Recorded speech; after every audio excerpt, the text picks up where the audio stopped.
नमस्कार, बेस्ट टीव्हीच्या बेस्ट वार्तापत्रामध्ये आपलं स्वागत. पाहूया सुरुवातीला काही ठळक घडामोडी.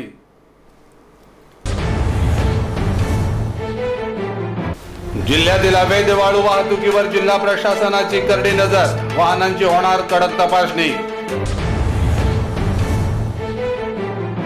रत्नागिरी जिल्ह्याला रोजगाराभिमुख विकासाची गरज, दूरदृष्टी नसल्याने जिल्हा विकासापासून वंचित. गाडीतळ येथील लक्ष्मी चौकातील नगर परिषदेची व्यायामशाळा अजूनही उपेक्षित, जिल्हाधिकारी देणार जातीनिशी लक्ष. 10 कोटीच्या रक्तचंदनाचे घबाड सापडलं, सोफा सेट मधून परदेशी पाठवण्याचा प्लान झाला उघड. आणि क्रांतिज्योती सावित्रीबाई फुले यांच्या जयंती निमित्ताने त्यांना अनेकांनी केलं वंदन, सावित्रींच्या लेकींचा उत्स्फूर्त सहभाग. तर आता थेट वळूया सविस्तर बातम्यांकडे. जिल्ह्यातील अवैध वाळू वाहतुकीवर जिल्हा प्रशासनाची आता राहणार करडी नजर, वाहनांची होणार कडक तपासणी. लोकशाही दिनात तक्रारी प्राप्त झाल्यानंतर जिल्ह्यातील अवैध वाळू वाहतुकीवर जिल्हा प्रशासनाने करडी नजर ठेवण्यासाठी CCTV सह 17 ठिकाणी तपासणी नाके स्थापन करण्याचा निर्णय घेतला आहे. या 17 ठिकाणी वाहनांची कडक तपासणी केली जाणार आहे, असं जिल्हाधिकारी प्रदीप प्रभाकर यांनी पत्रकार परिषदेत सांगितलंय. रत्नागिरी जिल्ह्यामध्ये अवैध वाळू वाहतुकीला चाप बसावा यासाठी जिल्ह्यात 17 ठिकाणी तपासणी नाके उभारण्यात येणार असून त्या ठिकाणी CCTV कॅमेरेही बसवण्याची घोषणा लोकशाही दिनाच्या पत्रकार परिषदेत जिल्हाधिकारी प्रदीप प्रभाकर यांनी केली. यावेळी जिल्हा पोलीस अधीक्षक प्रणय अशोक, मुख्य कार्यकारी अधिकारी लक्ष्मीनारायण मिश्रा आदी उपस्थित होते. रत्नागिरी जिल्ह्यामध्ये मोठ्या प्रमाणात अवैध वाळू तसेच चिरेखाणे आणि क्रेशर लावण्यात आले असून या सर्व खनिज संपत्तीवर जिल्हा प्रशासनाची आता करडी नजर राहणार असून लवकरच महामार्गासह 17 ठिकाणी वाहनांची तपासणी करताना CCTV लावले जाणार आहेत. जिल्हाधिकारी कार्यालयातून CCTVद्वारे तपासणी नाक्यावर लक्ष ठेवलं जाणार आहे. त्यामुळे अवैध वाळू वाहतुकीला काही प्रमाणात चाप बसेल असा विश्वास जिल्हा प्रशासनाने व्यक्त केला आहे. त्याचप्रमाणे आता आम्ही गाडीच्यावर पण कारवाई करतो. जे कोणी इलिगल काम जे वाळूचा उपसा करतात, आता वाळूच्या पकडतो, त्यामध्ये केलेले व्यक्ती, गाडी मालक, जमीन मालक सर्व इक्वली वी आर कंबाईंड त्याच्यावर जबाबदार आहे. तर असा कोणी म्हणू शकत नाही की मी गाडी दिली होती मला माहीत नव्हता इलिगल चाललंय. त्यांना माहीत असलं पाहिजे, इलिगल ॲक्टिव्हिटीला दिला नाही पाहिजे गाडी. यापूर्वी जिल्हाधिकारी तसेच पोलीस अधीक्षकांनी महामार्गावर CCTV बसवले जातील यासाठी जागाही निश्चित केल्या होत्या. मात्र त्यावेळच्या अधिकाऱ्यांनी दिलेली आश्वासने मंत्र्यांच्याच आश्वासनासारखी फुसकी ठरली. मात्र आता लवकरात लवकर हे काम पूर्ण करण्यात येणार असल्याचं समजतंय. तर रत्नागिरी जिल्ह्याला रोजगाराभिमुख विकासाची गरज, पर्यटन, आंबा, काजू, मासेमारी व्यवसायाची सांगड घातल्यास या तिन्ही क्षेत्रात ऊर्जितावस्था येऊ शकते. मात्र त्यासाठी लोकप्रतिनिधींच्या दूरदृष्टीची गरज आहे. आजच्या घडीला हीच दूरदृष्टी नसल्याने जिल्हा अद्यापही विकासापासून वंचित आहे. उपाशीपोटी असलेल्या समोर सोन्याचं ताट असलं तरी त्याची किंमत शून्यच, त्यांना अन्नच मिळालं पाहिजे. रत्नागिरी जिल्ह्याची ही स्थिती अशीच आहे. नैसर्गिक संपत्ती तसेच त्याची क्षमता खूप आहे, मात्र त्याचे रूपांतर विकासात करण्याचे प्रयत्न अपुरे पडत आहेत. जिल्ह्यात अनेक आमदार, खासदार, मंत्री होऊन गेले, मात्र निसर्गाने भरभरून दिले असलं तरी जिल्ह्याची दुबळी माझी झोळी म्हणायचीच वेळ येथील जनतेवर येऊन ठेपली आहे. रत्नागिरी जिल्ह्याला निसर्ग सौंदर्य, नैसर्गिक क्षमता, भौगोलिक विविधता, समुद्र, पावसाचे प्रमाण अशी प्रत्येक गोष्ट या भागाची बलस्थाने आहेत. मात्र दुर्दैवाने हीच बलस्थाने आतापर्यंत जिल्ह्याच्या आणि कोकणाच्या विकासाच्या आड येत असल्याचं म्हणावं लागेल. जिल्ह्यामध्ये म्हणावा तसा विकासच येथील लोकप्रतिनिधींनी केलेला नाही आहे. विस्तृत समुद्रकिनारा असून बोटींची सुविधा नाही, उत्कृष्ट बंदरे नाहीत, पाणी आहे मात्र ते अडवण्यासाठी कोणतीच सुविधा नाही, अरुंद रस्ते असणारे रस्तेही खड्डेमय. पूर्वीच्या सरकारने आणि तेव्हाच्या लोकप्रतिनिधींनी सुरू केलेल्या STच्या गाड्या आज त्याच वेड्यावाकड्या रस्त्यांनी धावत आहेत. यासाठी असणाऱ्या साधन संपत्तीचा उपयोग करून प्रगत देशातील विकास या जिल्ह्यात राबवल्यास रोजगाराभिमुख विकास साधता येईल एवढं मात्र निश्चित.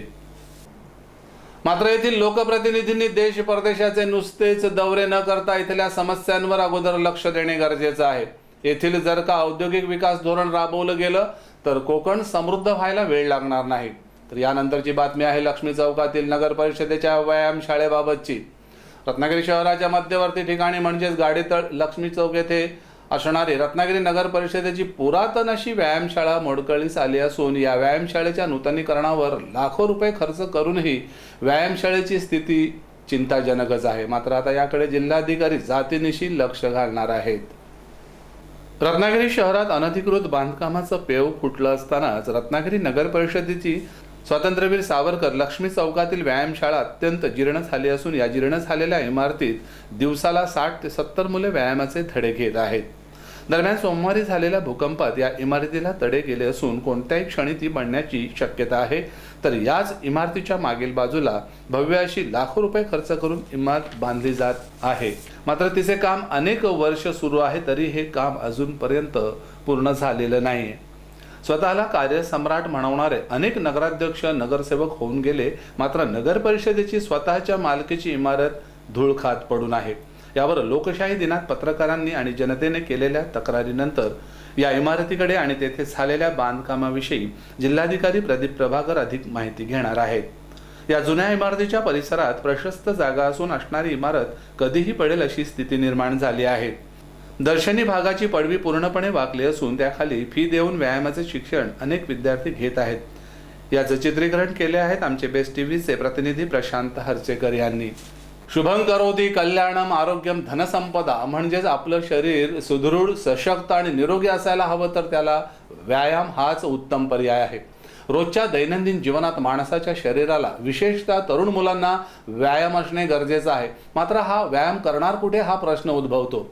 ज्या व्यायामशाळा अस्तित्वात आहेत त्याकडे प्रशासनाचं पूर्णतः दुर्लक्ष आहे. मग भविष्यातील पिढी सुदृढ कशी होणार? निवडणूक काळात नुसत्या घोषणा, नंतर मात्र पूज्य. आता तरी याकडे नगर प्रशासनाने लक्ष द्यावं आणि जनतेला उत्तम अशी व्यायामशाळा उपलब्ध करून द्यावी. दरम्यान जिल्हाधिकाऱ्यांनी कडक निर्णय घेतला तरच ही नगर परिषदेची व्यायामशाळा पुन्हा नव्या रूपात उभी राहील अशी अपेक्षा व्यक्त करत आपण इथे घेणार आहोत छोटासा ब्रेक. ब्रेकच्या पलीकडे आपण पाहणार आहोत आणखी काय महत्त्वाच्या घडामोडी. तुम्ही पाहत राहा बेस्ट टीव्हीचं बेस्ट वार्तापत्र. ताज्या घडामोडींचा अचूक वेध, एक नजर सत्यावर. शुभकार्य ठरलंय खरं, पण सध्या सोन्या चांदीच्या दागिन्यांची खरेदी म्हणजे प्रॉब्लेमच. अहो हो ना, कार्य म्हटलं की दागिने हवेतच. म्हणून आम्ही नक्षत्रमधून फॉर्मिंग दागिन्यांची खरेदी केली. दागिने तर छान मिळालेच, शिवाय एक छान सरप्राईज गिफ्ट सुद्धा मिळालं. 3000च्या खरेदीवर ही सुंदर ठुशी मिळाली. मग मीही निर्णय घेतला, नक्षत्रमध्ये फॉर्मिंग ज्वेलरी खरेदी करायला जायचा. नक्षत्रमध्ये 1 ग्रॅम सोन्याच्या फॉर्मिंग मधल्या नवीन डिझाईन्सच्या बांगड्या, समारंभात शोभेल असं लॉंग मंगळसूत्र आणि एक छानसा फॅन्सी नेकलेस खरेदी केला. आणि 5,500च्या खरेदीवर एक सुंदर येवल्याची सेमी पैठणी गिफ्ट मिळाली. लग्न सराईनिमित्त नक्षत्राची बंपर ऑफर. 5,500 रुपयाच्या खरेदीवर येवल्याची सेमी पैठणी फ्री मिळवा. 3,000 रुपयांच्या खरेदीवर सुंदर कोल्हापुरी ठुशी फ्री मिळवा. नक्षत्रमधील खरेदी म्हणजे शुभमंगल खरेदी. नक्षत्र फॉर्मिंग ज्वेलरी, दुकान क्रमांक 10, सोहम आर्केड, हॉटेल सुखधाम समोर, MG रोड, रत्नागिरी. ब्रेक नंतर पुन्हा एकदा आपलं स्वागत. तर ब्रेक नंतरची महत्वाची बातमी आहे. 10 कोटीच्या रक्तचंदनाचे घबाड सापडलं. सोफा सेट मधून परदेशी पाठवण्याचा प्लॅन झाला उघड. डोळ्यात तेल घालून लक्ष ठेवणाऱ्या पोलिसांना ज्याची माहिती मिळाली नाही ते वन विभागाच्या अधिकाऱ्यांनी करत तब्बल 20 कोटीचे रक्तचंदनाचे लाकूड शोधून काढत हे रक्तचंदन परदेशी पाठवण्याचा प्लॅन उघड केला. रक्तचंदन तस्करीचा वन विभाग अधिकाऱ्यांनी पर्दाफाश केला असून रक्तचंदनाचे जणू घबाडच वन विभागाच्या हाती लागला आहे. चिपळूणच्या विविध भागातून सुमारे 9,000 किलो म्हणजेच 9 टन इतकं रक्तचंदन लाकूड वन अधिकाऱ्यांनी जप्त केलं आहे. आंतरराष्ट्रीय बाजारपेठेत त्याची किंमत सुमारे 10 कोटीहून अधिक असल्याची माहिती पुढे आली असून या तस्करीमागे आंतरराष्ट्रीय टोळी असल्याचा संशय अधिकाऱ्यांना आहे. त्या अनुषंगाने वन अधिकारी तपास करीत आहेत असं रत्नागिरी जिल्ह्यातील अनेक वृत्तपत्रातून छापून आलेल्या बातमीत म्हटलं आहे. विशेष म्हणजे सोफा सेट मधून पॅकिंग करून हे रक्तचंदन वाहतूक करण्याचा प्लॅन होता अशा प्रकारे 37 सोफा सेट वनविभागाच्या अधिकाऱ्यांनी जप्त केले असून या सर्व सोफा सेटमध्ये रक्तचंदनाच्या लाकडाचे ओंडके सापडले आहेत. मात्र यामध्ये कोणालाही अटक करण्यात आलेली नाही असंही वृत्तपत्रात नमूद करण्यात आलं आहे. एकूणच गोपनीय माहितीच्या आधारे वनविभागाला हे रक्तचंदन जप्त करता आलं. मात्र जिल्ह्यामध्ये असणारे वनविभागाचे कर्मचारी बळ कमी असून त्याची संख्या वाढवणे गरजेचं आहे. तरच अशा प्रकारच्या चोरट्या तस्करीला आळा बसू शकेल. तर क्रांतिज्योती सावित्रीबाई फुले यांच्या जयंती निमित्ताने त्यांना अनेकांनी केलं वंदन. क्रांतिज्योती सावित्रीबाई फुले यांच्या जयंतीचं औचित्य साधत रत्नागिरी शहरासह ग्रामीण भागात विविध उपक्रमातून त्यांची जयंती साजरी करण्यात आली. या निमित्तानं दी बुद्धिस्ट सोसायटी ऑफ इंडियातर्फे जाहीर सभेचंही आयोजन करण्यात आलं होतं. ज्या देशाला महात्मा फुले आणि सावित्रीबाई फुले या दोन्ही नावांनी सर्वसामान्य स्त्रीला बोट धरून आयुष्य जगायला शिकवलं, त्यातूनच आज समाजामध्ये प्रत्येक स्त्री प्रत्येक क्षेत्रात चमकत आहे. अशाच या क्रांतिज्योती सावित्रीबाई फुले यांच्या जयंतीनिमित्त दी बुद्धिस्ट सोसायटी ऑफ इंडियाच्या वतीने रत्नागिरी जिल्हा आणि तालुका महिला कार्यकारिणी यांची जाहीर सभा आंबेडकर भवन येथे संपन्न झाली. यावेळी क्रांतिज्योती सावित्रीबाई फुले, डॉक्टर बाबासाहेब आंबेडकर आणि भगवान गौतम बुद्ध यांना वंदन करण्यात आलं. यावेळी या सभेच्या अध्यक्षा स्मिता कांबळे, एस.व्ही. पवार, रमेश कांबळे, दीपक जाधव, शिवराम कदम, जयश्री गायकवाड, ॲडव्होकेट प्रतिभा पवार, पूनम जाधव आदींसह अनेक मान्यवर उपस्थित होते.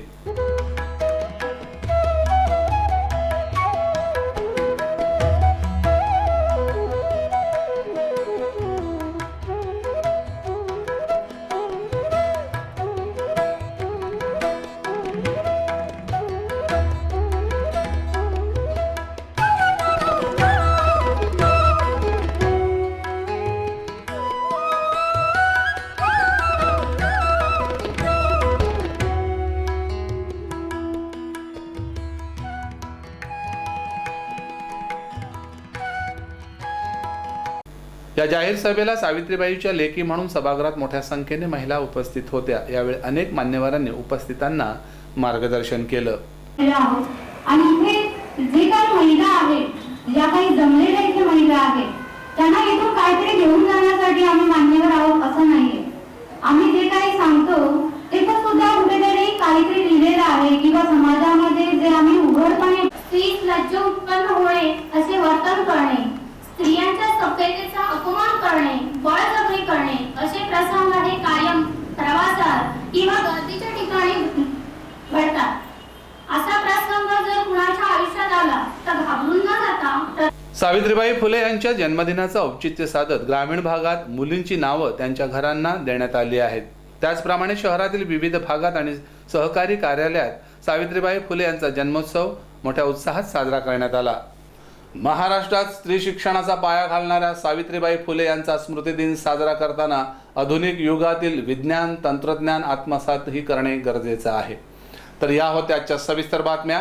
आणि आता जाता जाता शेवटी पुन्हा एक नजर ठळक घडामोडींवर. जिल्ह्यातील अवैध वाळू वाहतुकीवर जिल्हा प्रशासनाची करडी नजर, वाहनांची होणार कडक तपासणी. रत्नागिरी जिल्ह्याला रोजगाराभिमुख विकासाची गरज, दूरदृष्टी नसल्याने जिल्हा विकासापासून वंचित. गाडीतळ येथील लक्ष्मी चौकातील नगर परिषदेची व्यायामशाळा अजूनही उपेक्षित, जिल्हाधिकारी देणार जातीनिशी लक्ष. 10 कोटीच्या रक्तचंदनाचे घबाड सापडलं, सोफा सेट मधून परदेशी पाठवण्याचा प्लान झाला उघड. आणि क्रांतिज्योती सावित्रीबाई फुले यांच्या जयंती निमित्ताने त्यांना अनेकांनी केलं वंदन, सावित्रींच्या लेकींचा उत्स्फूर्त सहभाग. याबरोबरच हे बातमीपत्र संपलं. भेटूया पुढच्या बातमीपत्रात. ताज्या घडामोडींसाठी पाहत रहा फक्त बेस्ट टीव्हीचं बेस्ट वार्तापत्र. नमस्कार.